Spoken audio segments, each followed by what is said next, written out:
امریکی صدر Donald Trump نے کہا ہے کہ اسرائیل اور ایران دونوں نے جنگ بندی کی خلاف ورزی کی ہے۔ ایران اسرائیل دونوں سے خوش نہیں ہوں۔ اپنے بیان میں صدر ٹرمپ نے کہا کہ ایران کی جوہری صلاحیتیں ختم ہو چکی ہیں۔ ایران کبھی بھی اپنا جوہری پروگرام دوبارہ نہیں بنائے گا۔ انہوں نے کہا کہ مجھے یہ پسند نہیں آیا کہ اسرائیل نے جنگ بندی پر رضامندی کے فوراً بعد حملے کیے۔ امریکی صدر نے کہا کہ اسرائیل ابھی اپنے پائلٹس واپس بلاؤ، بم نہ گرانا۔ اگر ایسا ہوا تو یہ جنگ بندی کی بڑی خلاف ورزی ہوگی۔ پاکستان نے مقبوضہ کشمیر کے دریاؤں پر بننے والے رتلے اور کشن گنگا کے متنازع ہائیڈرو پاور پروجیکٹس کے خلاف ورلڈ بینک کی کارروائی رکوانے کی بھارتی درخواست کی مخالفت کر دی۔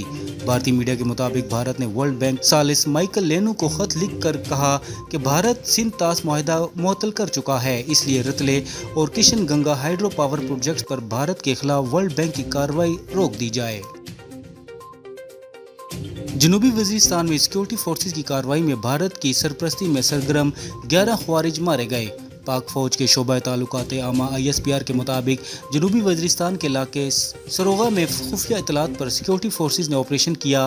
سیکورٹی فورسز نے خوارج کے ٹھکانے کو مؤثر طریقے سے نشانہ بنایا اور آپریشن میں بھارت کی سرپرستی میں سرگرم 11 خوارج ہلاک اور 7 زخمی ہو گئے۔ جنگ بندی سے قبل ایران نے اسرائیل پر بڑا میزائل حملہ کیا جس میں 4 اسرائیلی ہلاک اور 22 زخمی ہو گئے۔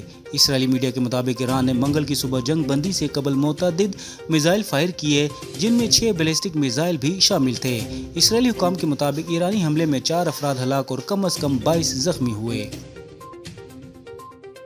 ایران کے پاس موجود 400 کلو گرام افزودہ یورینیم کا ذخیرہ عالمی تشویش کا سبب بن گیا۔